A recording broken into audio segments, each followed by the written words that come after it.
Quel avenir pour l'humanité? Quel avenir pour l'humanité? Des leviers de vitalité.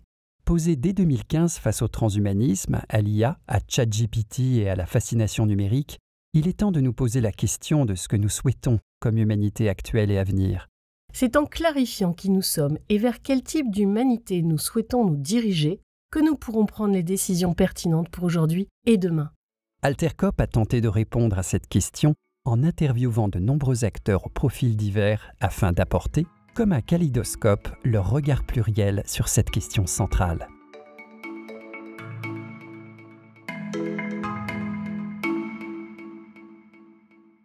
Bonjour Pascal. Bonjour. Je souhaitais t'interviewer pour connaître un petit peu ton parcours, ce qui t'a amené à ce que tu fais aujourd'hui, et puis le lien avec la rubrique qui nous occupe, Quel avenir pour l'humanité. Donc on va commencer, si tu veux bien, par ta bio. Est-ce que tu peux nous dire quelques mots de toi ? Alors, j'ai certainement un parcours atypique, puisque j'ai commencé dans la biologie. Donc je suis quelqu'un qui s'intéresse d'abord au vivant, et non pas à la technique, ce qui va expliquer un certain nombre de mes positions intermédiaires d'ailleurs.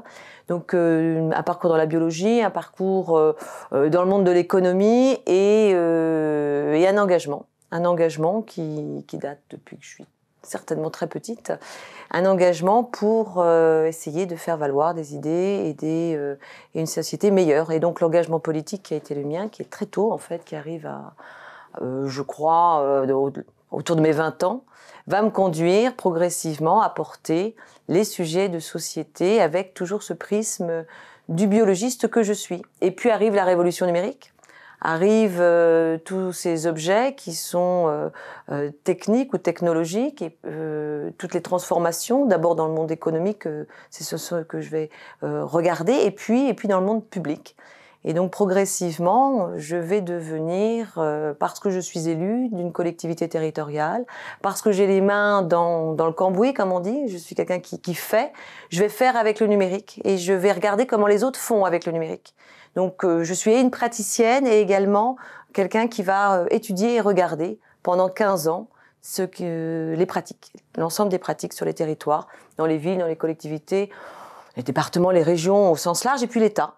Et de cela, je vais, avec d'autres collègues, passer un petit peu à la moulinette les expériences ou les expérimentations qui fonctionnent et puis celles qui ne fonctionnent pas. On va retenir bien sûr celles qui fonctionnent et on en fait ensemble un ouvrage récemment pour traiter de cette fracture, de ceux qui voient le numérique comme étant un levier, une transformation, une mutation. Je vais parler de mutation parce que la mutation, c'est issu du vivant. Les mutations, c'est Darwin, c'est lorsqu'on explique qu'il y a des contraintes qui s'exercent et que le système du vivant évolue pour perdurer. Et donc dans ce cas-là, si on applique la théorie darwinienne à ce que l'on vit, aux sociétés, c'est des territoires de vie dans lesquels les hommes et les femmes sont sous contraintes. Alors il y a les contraintes économiques qu'on connaît tous, il y a les contraintes environnementales et puis il y a l'arrivée du numérique. Et l'arrivée du numérique va être un troisième facteur de contraintes sur ces écosystèmes qui sont obligés de se reconfigurer, d'évoluer pour perdurer et continuer à exister demain. Et alors, c'est quoi là concrètement les enjeux du numérique dans un territoire? Qu'est-ce qu'il a à gérer le territoire? Alors, le territoire en soi, c'est pas une entité unique. Tout à fait, ça peut être une ville, ça peut être un département, une région. On va plutôt parler de bassin de vie. Encore une fois, si on regarde le monde du vivant, on ne s'arrête pas à la délimitation administrative. On va regarder comment interagissent les hommes et les femmes entre eux, mais comment ils interagissent avec les bâtiments, comment ils interagissent avec les structures économiques, publiques, associatives, bref, toutes les composants d'un territoire de vie. Et le numérique a de fait transformé, chamboulé toutes ces relations parce que les uns et les autres ont pu faciliter les échanges et ont appris qu'on pouvait tirer profit l'un de l'autre. Juste un exemple très territorial de cette chose-là. Lorsqu'un territoire, donc un bassin de vie, une ville, on va prendre, veut gérer et optimiser la manière de se garer lorsqu'on arrive avec une voiture. On se dit, on fait un parking. Et on va mettre un outil pour pouvoir vérifier si ce parking est libre ou pas libre. Et puis, donc ça, c'est l'aspect public, secteur public, qui contrôle. Et puis ça fonctionne pas très bien parce que les personnes qui arrivent sur un territoire qu'ils ne connaissent pas, d'abord ils savent pas où est le parking, donc ils mettent 10 minutes à le chercher.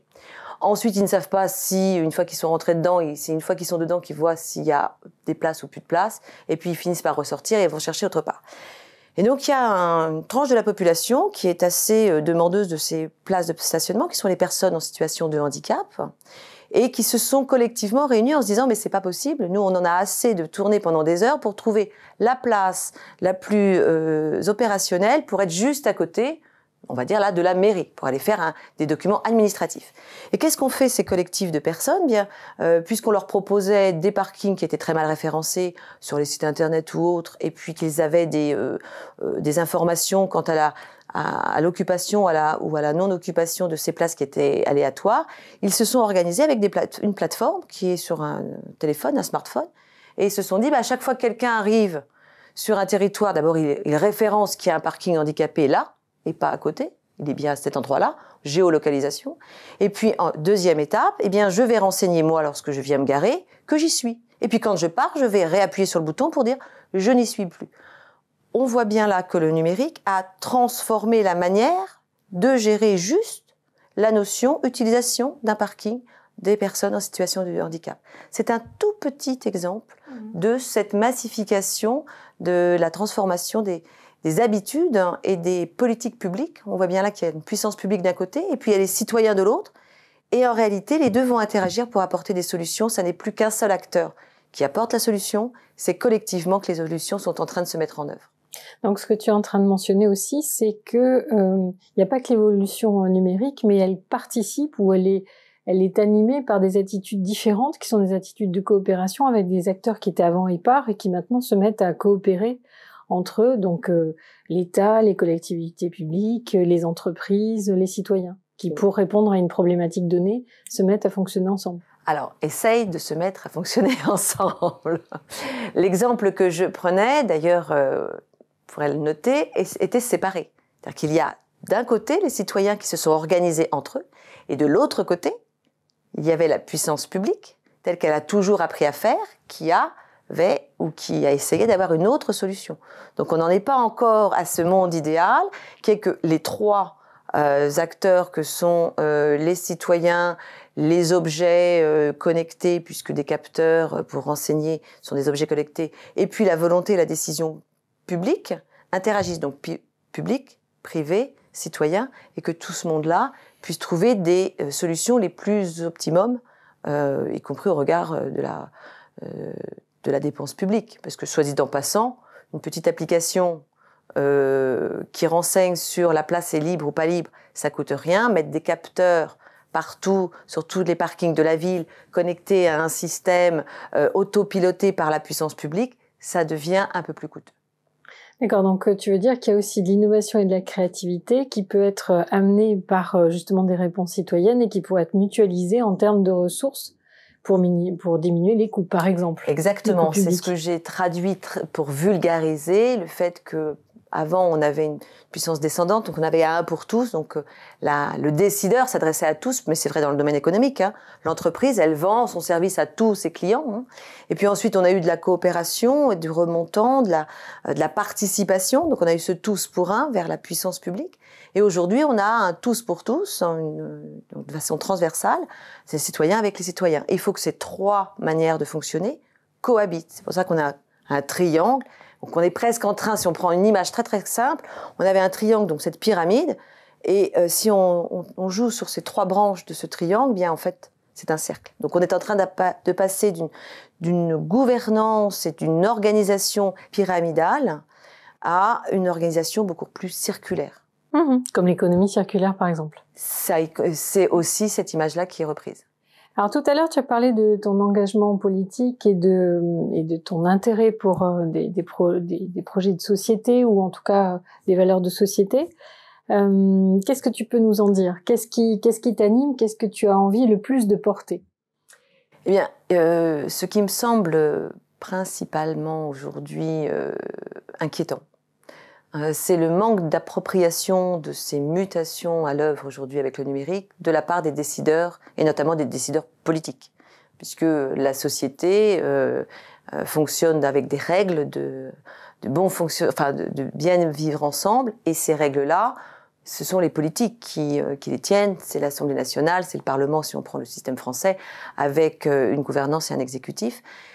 Eh bien, tous ces gens-là, aujourd'hui, pour une grande majorité d'entre eux, n'ont pas vu arriver ou ne mesurent pas l'implication du sujet numérique dans tous les secteurs de la vie quotidienne des gens, et donc dans tous les secteurs de compétences politiques.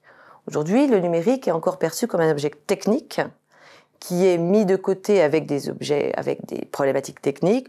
On fait des infrastructures, donc techniques. On met ce que j'appelle des poteaux et des tuyaux, donc on met de la fibre et puis... on fait du hard, quoi.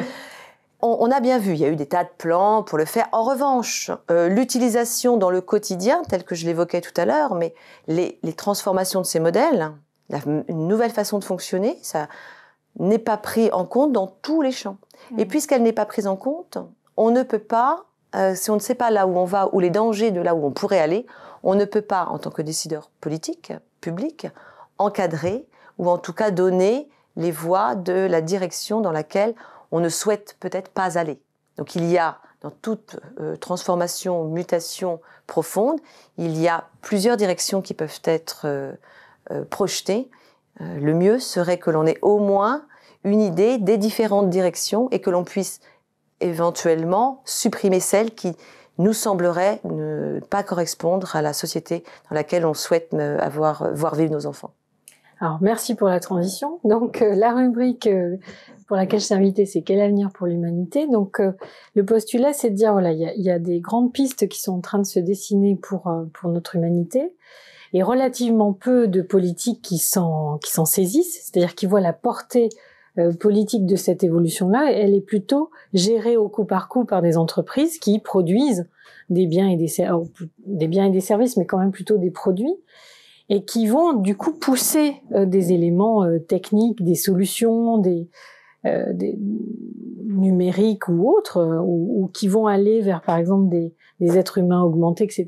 Mais il n'y a pas la vision de mais on veut quoi comme être humain, on veut quoi comme terre, on veut quoi comme rapport au bien commun, et on veut quoi pour nos enfants de demain. Donc, ce que je voudrais savoir, c'est toi, qu'est-ce que tu vois, qu'est-ce que tu souhaites, comment, voilà. Dis-moi. Alors, ce que je vois est peut-être ce que je ne souhaite pas. Parce que ce que je souhaite, ce que nous souhaitons, c'est qu'on puisse tous vivre en bonne intelligence dans les années à venir. La question est comment, et je crois que très peu d'entre nous peuvent écrire aujourd'hui le livre blanc de ce que sera la vie dans 50 ans, ou dans 100 ans, ou dans 200 ans. En revanche, il y a des écueils que l'on peut déjà aujourd'hui noter et qui sont liés à ce qui vient d'être évoqué. Une surenchère avec des guillemets, gadgets.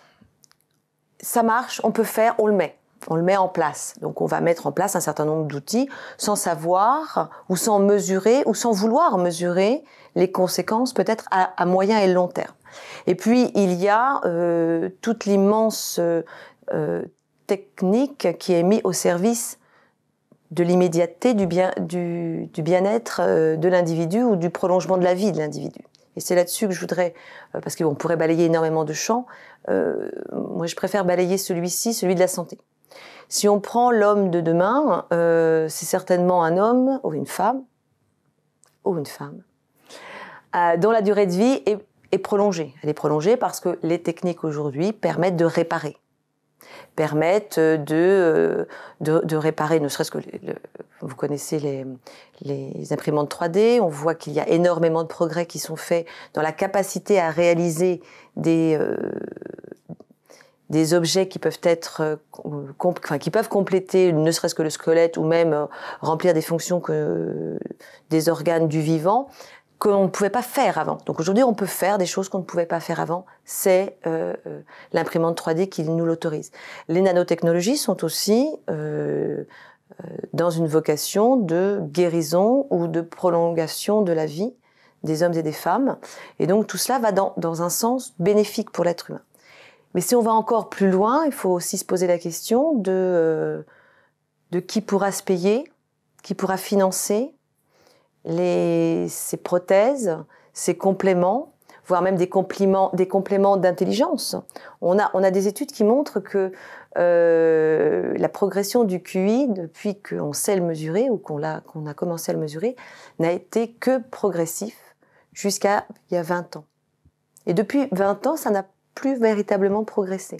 On pourrait très bien imaginer qu'un nouveau saut en avant pourrait être fait parce qu'on a aujourd'hui, on sait le faire, des capteurs et que avec, comme on va dire, une banque mémoire externalisée, vous savez, c'est quand vous avez votre disque que vous mettez en plus parce que l'ordinateur est full et qu'on rajoute de la mémoire supplémentaire, on pourrait très bien se dire, je rajoute pour tout individu une capacité mémoire supplémentaire, un hyperprocesseur pour aller plus vite. Et on va y arriver. Et c'est déjà en cours. Enfin, il y a quand même aujourd'hui un tas de systèmes qui le démontrent.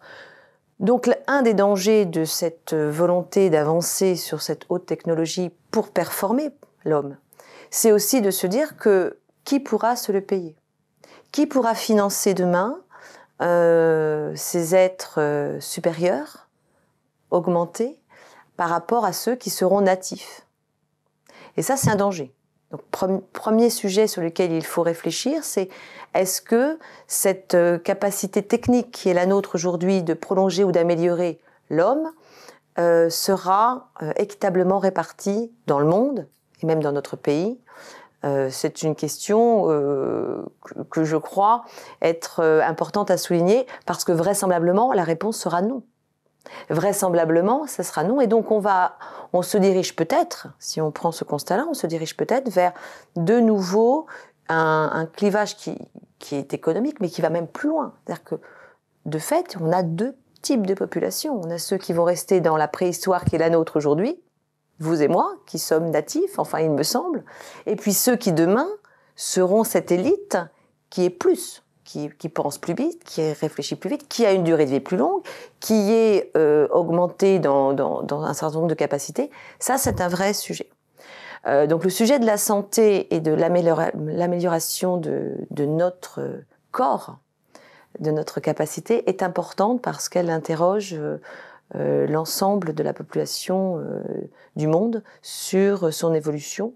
Et je crois qu'il faut aussi que les politiques se projettent vers ce demain pour savoir où sont les règles qui doivent être mises en place dans la mesure où la technique, elle, ne s'arrête pas à la volonté du politique. Mais surtout, ça pose des problèmes d'eugénisme évidents. Il suffit que l'intention soit mauvaise pour qu'on ait un possible dérapage. Donc du coup, qu'est-ce qui peut être fait au niveau politique pour qu'il y ait une sensibilisation plus généralisée sur ces questions-là? Ça, c'est un premier point. Donc peut-être que c'est le cas, peut-être que tout le monde a cette conscience-là. Donc juste à vérifier. Et deuxièmement, si la conscience est partagée, quels sont les moyens que les politiques peuvent avoir pour piloter, puisque là on est dans le monde économique qui décide. Ceux qui ont les moyens financent ces entreprises qui elles-mêmes leur apportent des réponses. Donc voilà les deux questions. Est-ce que la classe politique dans son ensemble en a conscience? Et deuxièmement, quels sont leurs moyens pour réagir? Alors, est-ce que la classe politique dans son ensemble, je le disais tout à l'heure, en a conscience? Non, pas dans son ensemble. Certains en ont naturellement conscience, fort heureusement, sauf que c'est un débat que nous avons très régulièrement avec Gilles Bavinet, en l'occurrence. Moi, je pense qu'une cinquantaine en ont conscience. Lui, il pense qu'il y en a beaucoup moins. Bon, on va pas se battre sur les chiffres. En tout état de cause, il y a 618 000 élus en France, à tout niveau. Qu'on soit à 50 ou même à 100, parce que je suis plutôt optimiste comme personne, on est quand même loin du compte. On est loin du compte parce que ça reste un sujet qui paraît très compliqué parce que technique. Donc on se dit, ça c'est l'affaire des techniciens. Mais non, surtout pas. Surtout plus. Ça n'est pas un sujet de technique. La technique est là pour répondre à un besoin. Il y a une ambition de la société. Donc il faut impérativement que ces sujets-là soient traités dans le monde politique et ne restent pas que traités dans le monde scientifique et technique et des entreprises économiques également. Ça doit devenir une réflexion collective. On est très loin du compte. Parce que la préoccupation immédiate majeure actuelle, partagée quand même par de nombreux États, la France n'est pas la seule, ça reste l'économie. Ça reste l'emploi. Et pourquoi est-ce que plus on avance et plus ça devient prégnant? C'est aussi parce que la manière de travailler, avec tous les sujets, est-ce qu'on regardait la mutation sur le sujet de la santé et sur l'homme en lui-même, mais c'est comment l'homme évolue les uns avec les autres et quel est son rapport au travail, à l'employabilité. Quand on parle des robots, du numérique, c'est aussi tous ceux qui font demain ce que les hommes font aujourd'hui. Alors pendant très longtemps, on a expliqué ce qui est tout à fait juste. C'est juste une mutation, une transition de travail, enfin d'emploi précédent vers de nouveaux emplois. Or, quand même, bilan, on se rend bien compte que la machine, elle va plus vite. Donc c'est pas un individu qu'elle remplace, c'est beaucoup d'individus. Elle consomme moins d'oxygène, puisque nous on respire. Elle mange moins, donc elle consomme moins aussi d'aliments, et on sait que la planète était exiguë par rapport à sa capacité à nourrir l'ensemble de nos peuples. Donc, la logique emploi-travail a pris le pas sur la logique de survie de la société, parce qu'on a regardé juste l'échéance immédiate, qui est comment le monde économique continue à exister, de manière historique par rapport à comment il fonctionnait avant, sans se dire mais comment est-ce qu'on pourrait imaginer qu'il fonctionne demain. Et donc ça ramène aussi une autre question auquel le politique ne répond toujours pas, qui réfléchit à l'emploi alors qu'on devrait réfléchir au travail. Alors, par rapport à ça... Et donc là il y a des réponses politiques, ce que vous me demandiez tout à l'heure, mais quelles sont les réponses politiques que pourrait apporter le politique? Il doit d'abord apporter une réponse aujourd'hui immédiate, qui est de se dire, prise de conscience, les modèles ont évolué, les modèles changent, ils évoluent aussi dans le monde économique et dans le monde du travail. La préoccupation majeure de nos concitoyens est l'accès au travail pour pouvoir évoluer, se nourrir et s'informer. Donc, comment est-ce que j'appréhende ce nouveau sujet? Et là, on est encore loin du compte, parce qu'on continue à prendre les anciens modèles, en essayant d'y mettre une pastille supplémentaire, en espérant qu'ils vont fonctionner dans les nouveaux modèles. C'est pas possible. Il faut changer de modèle. Ah, mais c'est clair. Si on prend des objets pour rendre compte de ce qu'on dit, on avait jusqu'ici majoritairement le monde du salariat, c'est-à-dire le monde du travail égal les salariés à part des statuts autres comme commerçants, chefs d'entreprise et autres. Mais enfin, en gros, on avait cette logique-là de le travail apporte un salaire et tout tourne autour de ça. D'ailleurs, si on n'est pas salarié, on est quand même plus embêté qu'autre chose.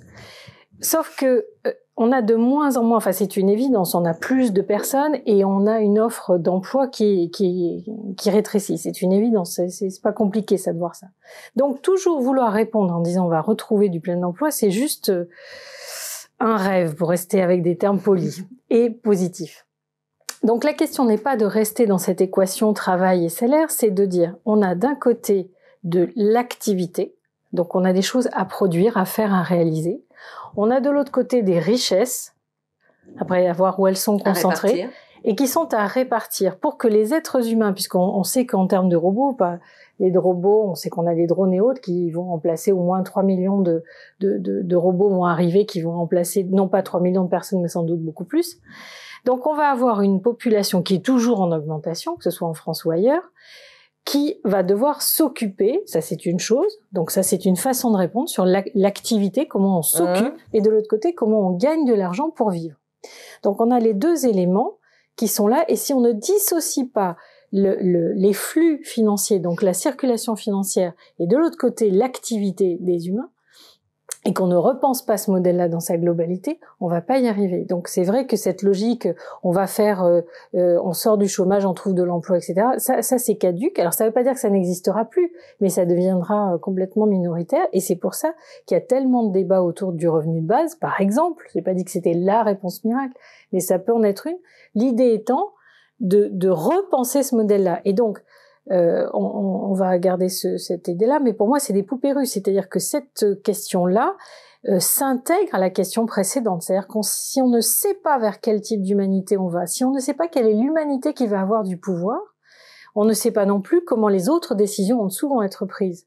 Alors que les politiques se focalisant sur un court terme, que je respecte et je comprends, parce que c'est la pression des citoyens qui les élisent, qui veulent des réponses là-dessus, on ne met pas au bon endroit les priorités. Alors, je dirais oui et non.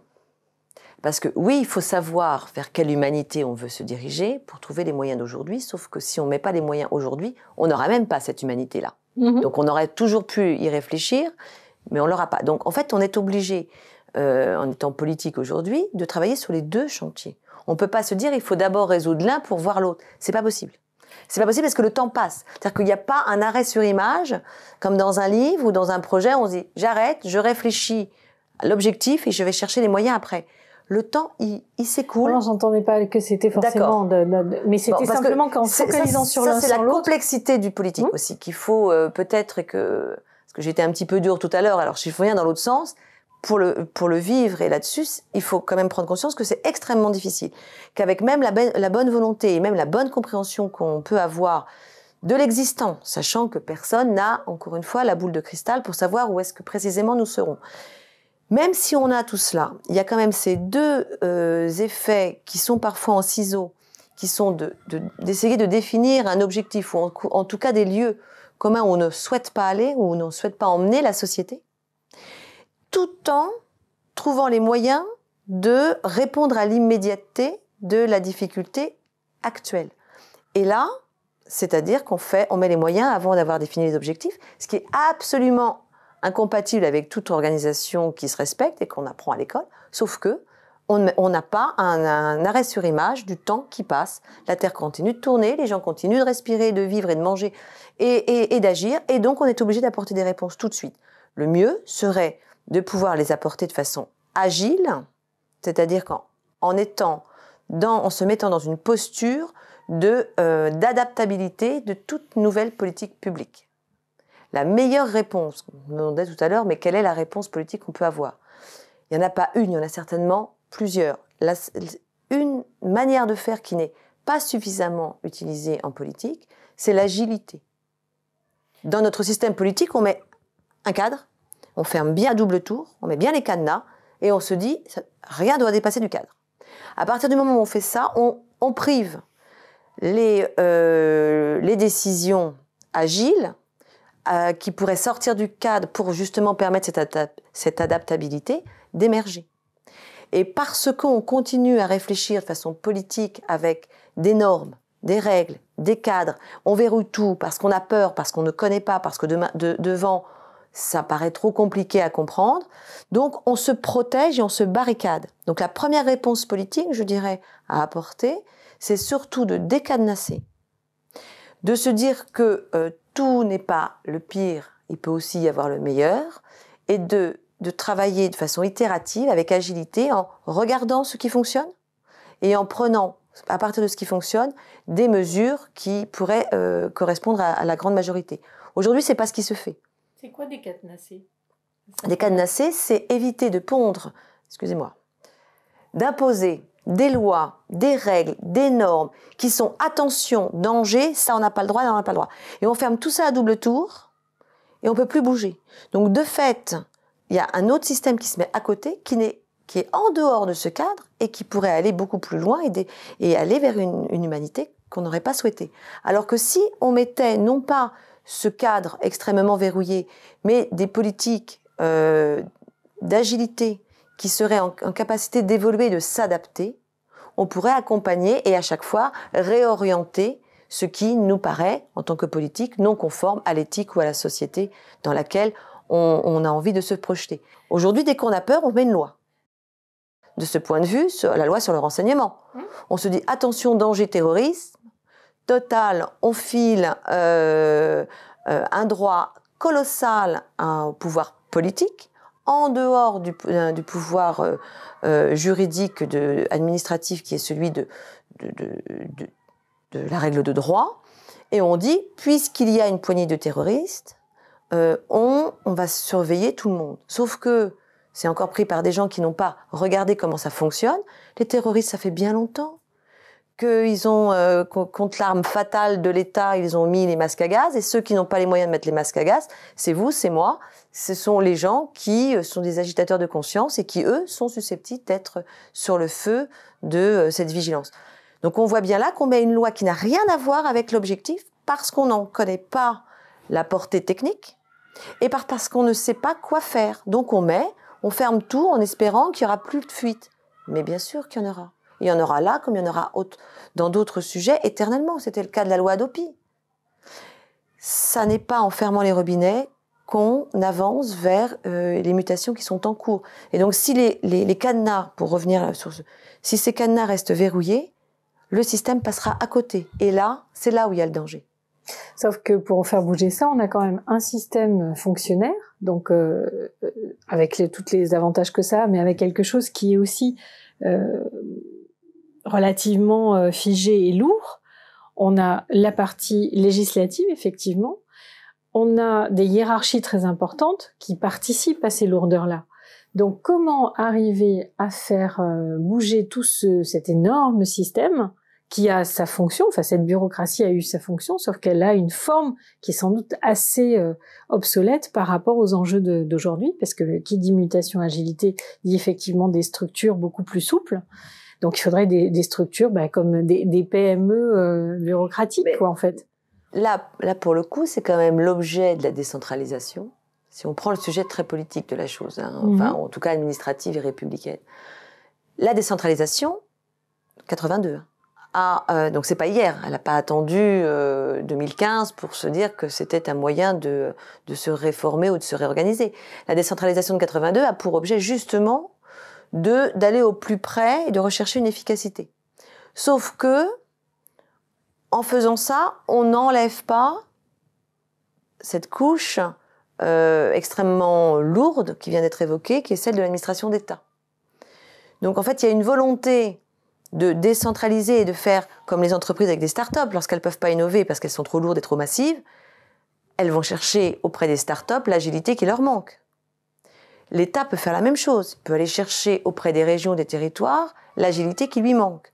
Sauf que le système au-dessus reste, lui, massifié et a beaucoup de mal à entamer ou à aller vers cette réorganisation. Cela dit, depuis à peu près 5 ans, la réorganisation est en cours. Elle est lente, elle est douloureuse, elle se fait avec un statut du fonctionnaire qui a été rappelé tout à l'heure, qui est à la fois garant de la continuité de l'État, mais qui en même temps, en contrepartie de cela, qui est important, qui en même temps met tout à chacun dans un confort qui ne l'oblige pas à la mutation, qui ne l'oblige pas à cette agilité dont nous devons collectivement faire preuve.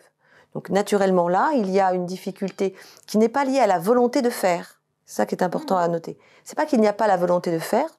Aujourd'hui, tout le monde sait qu'il faut aller vers plus de décentralisation parce que plus d'agilité, même si on n'a pas tout compris à la mutation numérique, ça c'est quand même rentré dans l'ère de l'appréciation collective. Ce qui reste encore sclérosé aujourd'hui, c'est cette difficulté d'assurer et à la fois la pérennité du système et donc là, ce qu'on appelle la continuité de l'État, donc le maintien d'un statut de fonctionnaire qui préserve de la valse politique, parce que c'est ça, tout en introduisant les doses d'agilité nécessaires pour le réformer de l'intérieur. Et donc la seule manière qui est opérante aujourd'hui pour le faire de façon structurée, c'est d'aller chercher de façon éclatée dans les territoires. Et donc la décentralisation a aussi pour objet d'apporter ce qui fonctionne d'un territoire. Quand je dis territoire, c'est pas nécessairement que la région. Ça peut être le tout petit territoire, la ville, un département, une intercommunalité, donc une région, et de se dire ça fonctionne, cette agilité-là, elle a su dépasser ce fameux cadre, elle s'est adaptée, elle a contourné et elle a trouvé des solutions. Et en général, elle l'a trouvée pas toute seule. Elle l'a trouvée avec la population, elle l'a trouvée avec les citoyens. Et c'est parce qu'ils ont su faire, et pour reboucler à mon propos précédent de départ, c'est parce que cette décentralisation permet la mise en œuvre de ces écosystèmes avec les citoyens, avec les associations, avec le secteur privé, qu'il devient agile, qu'il apporte des solutions que l'administration centrale n'aurait jamais pu apporter. Et du coup, ces agilités de réflexion et de dispositifs sont en train d'innerver l'administration centrale. Il faudrait que ça aille plus vite avant que les citoyens en aient assez que rien n'avance comme il le souhaiterait. Ce que je vois aussi dans ce qui vient d'être dit, c'est que la dynamique de la mutation au sens biologique, on est quand même, en général, il y a mutation quand il y a contrainte. Et donc, ça veut dire que face à un mur ou face à un précipice, les organismes ou les gens bougent. On a vu tout à l'heure qu'il y avait la question économique qui fait que le modèle que nous avons aujourd'hui ne peut pas perdurer. Enfin, il y a plein de facteurs qui font que ça va dans le mur. Et là, ce que j'entends, c'est finalement, quelque part, ça va être un peu provocant ce que je vais dire, mais il faudrait presque que tout le monde devienne auto-entrepreneur, d'une certaine manière. Ce que je veux dire, c'est que on a une incohérence sur le fond. Mais vous, mais c'était Elodie, les auditeurs, c'était juste de dire qu'on peut avoir une certaine inertie liée au confort. Et donc, plus on a de confort, plus on a de l'inertie, plus on le recherche. Et en même temps, on a précisément aujourd'hui besoin d'agilité. Et certains statuts ne confèrent pas les qualités à l'agilité. Alors, oui, c'est la contrainte, c'est parce qu'il y a le précipice, c'est parce qu'il y a incapacité de fonctionner comme avant qu'on est obligé de fonctionner différemment. Bon, là-dessus, c'est la palissade. Rien de très compliqué. Maintenant, il y a effectivement des structures, des individus, des organisations qui subissent moins la contrainte. Et c'est parce qu'ils subissent moins la contrainte qu'ils mettent plus de temps à opérer leur mutation. L'État, on en est d'accord, il subit moins la contrainte. Quand il n'y a plus de sous, il va chercher dans l'impôt. De ce point de vue-là, on va dire qu'il subit moins la contrainte. Nous, dans nos foyers, quand il n'y a plus d'argent, on ne va pas chercher dans la poche du voisin. Ou sinon on va en prison. Donc en général, on ne le fait pas. Donc obligatoirement, la contrainte économique, les individus la vivent de plein fouet. Les entreprises, c'est pareil. Les entreprises, qui sont des systèmes organisés au même titre que l'État, avec des tailles différentes, subissent la contrainte. Et donc ils sont bien obligés de trouver des solutions pour s'adapter. Parce qu'ils ne peuvent pas lever l'impôt, eux. Bon. Donc naturellement que le système dit administratif, étatique, on va dire public dans sa grande majorité, est le dernier écosystème à pouvoir à entamer cette mutation profonde, parce que c'est celui qui a naturellement été le plus longtemps possible préservé, protégé de la contrainte. Donc bien sûr que c'est comme ça que ça fonctionne. De la même façon que sur des territoires, parce que c'est toujours plus facile de regarder au microscope et de voir comment ça fonctionne, parce que quand on a compris comment ça fonctionne avec le microscope, on peut après comprendre comment fonctionne l'ensemble. Et quand on regarde sur un petit territoire, on se dit, il y a la contrainte d'un système qui n'arrive pas à évoluer, puis il y a des gens, des citoyens qui, eux, ont envie d'avoir les solutions dont ils ont besoin, puis il y a des entreprises qui, elles, ont des réponses, mais le secteur public ne les reprend pas, ou ne les voit pas, ou ne les comprend pas, bref. Eh bien, c'est de là que vont sortir des vraies réponses. Et ça n'est pas le système d'auto-entrepreneur, c'est pas celui-là. Moi, je préfère parler de co-citoyenneté active. C'est-à-dire que chacun va être de plus en plus responsabilisé, chaque individu, mais chaque structure aussi. Le secteur privé aussi doit être responsabilisé de la société dans laquelle elle évolue elle-même. Donc il y a une responsabilisation individuelle, personnelle ou portée par des organisations, qui oblige à une action non plus individuelle, mais collective. Donc on est rentré dans un système de co-citoyenneté active en prenant conscience qu'on est tous citoyens, une structure est aussi citoyen. Tous citoyens et donc tous interagissant sur un objectif commun. Et que s'il y en a qui tirent à droite, d'autres qui tirent à gauche, d'autres qui tirent en bas et d'autres qui tirent en haut, on n'y arrive pas.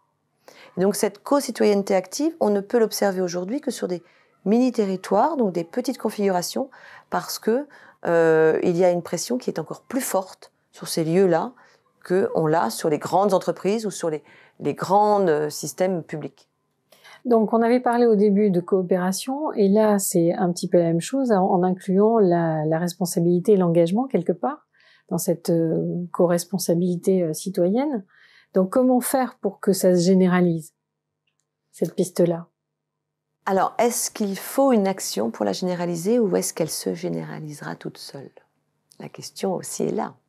C'est-à-dire qu'il y a des grandes tendances qui font qu'aujourd'hui, de plus en plus, et la mobilité, enfin le fait d'avoir un smartphone et donc avoir un accès au monde entier, mais aussi à son voisin et avoir accès aux services et à la connaissance, a accéléré cette forme de responsabilité. Et ça, c'est pas le pouvoir public qui a défini. Pas le pouvoir public qui a dit je vous demande tous d'avoir un téléphone dans votre poche. Il a même, pendant très longtemps, dit au système scolaire et aux jeunes, surtout n'en ayez pas, c'est très dangereux, vous auriez une connaissance extérieure qui ne serait pas celle académique qu'on vous donnerait dans le sacre-saint de l'école. Passons ce sujet-là. Mais c'est une réalité. Pendant très longtemps, on s'est dit, on ne peut pas contrôler, donc c'est dangereux. Bon, le raz-de-marée a fait que ça reste incontrôlable. Et pour autant, qu'est-ce que ça a donné? Des émergences de formes de solidarité, de formes d'agilité pour répondre à des problématiques, de recherche de mutualisation, parce que la contrainte économique est là, ben on va faire autrement. La contrainte écologique est là, ben on va faire du recyclage, on va faire autrement, et etc., etc. La contrainte de l'emploi aussi, c'est que on va demain avoir cette mobiquité, comme on dit avec le téléphone. Je suis en train de vous parler là maintenant, mais en même temps, j'ai mon téléphone dans lequel je vais répondre à mon travail, mais aussi à mes engagements politiques, et tout ça au même endroit, dans le même lieu, et sur la même personne. Et donc j'empile 3, 4, peut-être même plus pour certains, attributions qui forment ma vie et qui sont ma vie professionnelle, ou en tout cas ma vie d'engagement. Et dans les deux cas, je n'ai pas dit, je fais 100% de l'un, 100% de l'autre, 100%. Je suis plus agile dans mon quotidien. Eh bien, les salariés d'hier, et donc les travailleurs de demain, auront certainement différentes missions, différentes implications dans des sujets différents. Est-ce qu'ils seront auto-entrepreneurs? En tout cas, ils seront responsables d'avoir plusieurs activités rémunérées ou liées à l'échange, parce qu'on n'en a pas parlé, mais la monnaie virtuelle est une forme de vie différente sur des territoires modestes, mais qui sont liées à l'échange. Tout cela sont des différentes façons de voir l'activité, pour ne pas dire travail ou emploi, l'activité qui permet de vivre et d'avoir une société différente. Alors, comme mot de la fin, ça serait quoi la vision différente du monde de demain ? C'est certainement un monde dans lequel la technologie est beaucoup plus présente, mais où elle garde sa place, à savoir celle de la facilitation, celle de l'apport collectif, et qu'elle reste vigilante quant aux deux mondes qui pourraient en découler. Et je crois que ce monde-là peut nous apporter le meilleur, comme il pourrait aussi nous apporter le pire, d'où l'intérêt d'en prendre conscience aujourd'hui. Donc elle reste un moyen et pas une finalité. Ça n'a jamais été une finalité. Ça a toujours été un moyen. J'écris dans cet ouvrage « L'élu face au numérique », j'écris « Ça n'est pas la technologie qui changera le monde, mais ce que les hommes et les femmes choisiront d'en faire. Et si on ne choisit pas, c'est le système qui choisira pour nous, et il va choisir la forme la plus optimisée, parce que l'algorithme a été programmé pour ça. La voie de l'optimisation, c'est peut-être pas la voie que l'homme a choisie pour bien vivre. On a parlé à un moment donné des lois qui sont souvent une réponse à la peur et qui viennent un peu étrangler des initiatives citoyennes, qu'elles soient individuelles ou collectives. Alors ça, c'est quand même en plus très franco-français. Donc en France, on met le cadre d'abord, on essaye de regarder tout ce qui pourrait arriver pour l'empêcher. Donc on fait des lois qui sont nativement basées sur le fait d'empêcher toute dérive par rapport à l'objectif, si tant est que l'objectif soit bon. En Angleterre, par exemple, on ne fonctionne pas de la même façon. On va mettre un objectif et on va laisser, donc c'est cette fameuse liberté du marché dont on entend parler à une époque, mais c'est pas que celle de la liberté du marché, c'est aussi celle des individus. On va laisser, et au fur et à mesure qu'arriveront des comportements anormaux, il y aura contrainte. Mais on attend qu'ils arrivent pour légiférer. En France, non. En France, non. C'est comme lorsque vous avez votre contrat d'assurance. Vous avez un contrat avec 10 000 pages pour vous expliquer qu'au cas où, dans cette situation-là, plan A, petit alinéa B, vous aurez telle contrainte. Et en fin de compte, quand vous le lisez, vous finissez par comprendre que dans tous les cas de figure, vous allez pratiquement jamais être remboursé parce qu'il y a tellement de contraintes que... Eh ben, le texte de loi, c'est pareil. On essaye d'imaginer, le législateur essaye d'imaginer tout ce qui va pouvoir éventuellement arriver pour remettre ce fameux cadenas, pour donc encadrer tout cela. Donc, nativement, un jour, on m'avait interrogé sur ce que je pensais de l'innovation dans le secteur public. Et j'avais répondu, mais c'est antagoniste. On ne peut pas parler d'innovation parce que l'innovation s'appuie justement sur le fait qu'il n'y a pas de règles et qu'on va pouvoir les inventer. Or, en France, on a une réglementation qui commence d'abord, avant même qu'ait vu le jour, la fameuse utilisation, le service, le produit ou le questionnement. On met d'abord une loi. En fait, on est d'abord dans une hyper-protection.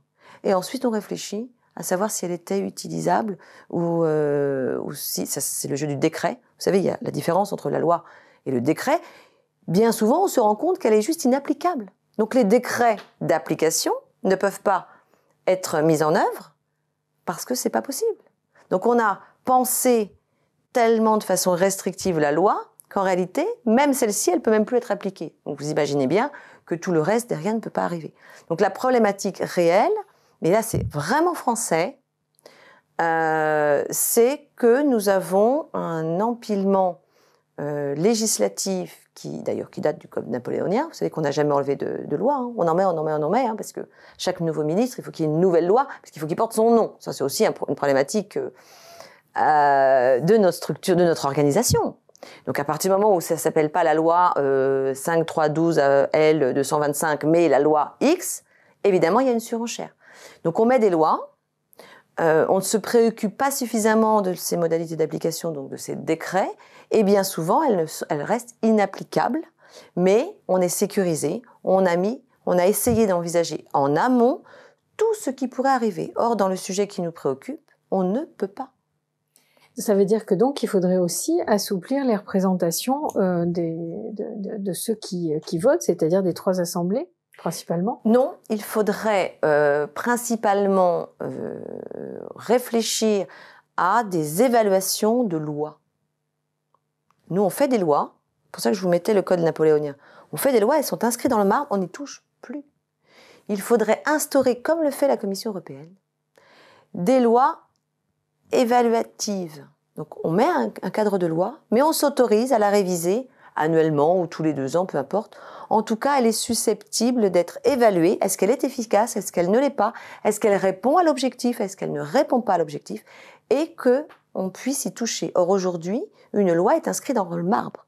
Lorsque vous voulez y toucher, ça devient de l'ordre du Conseil d'État limite. Et c'est une telle usine à gaz qu'en réalité, plus personne n'y touche. Et on en fait une autre pour contrer la précédente. Mais on n'enlève pas la précédente.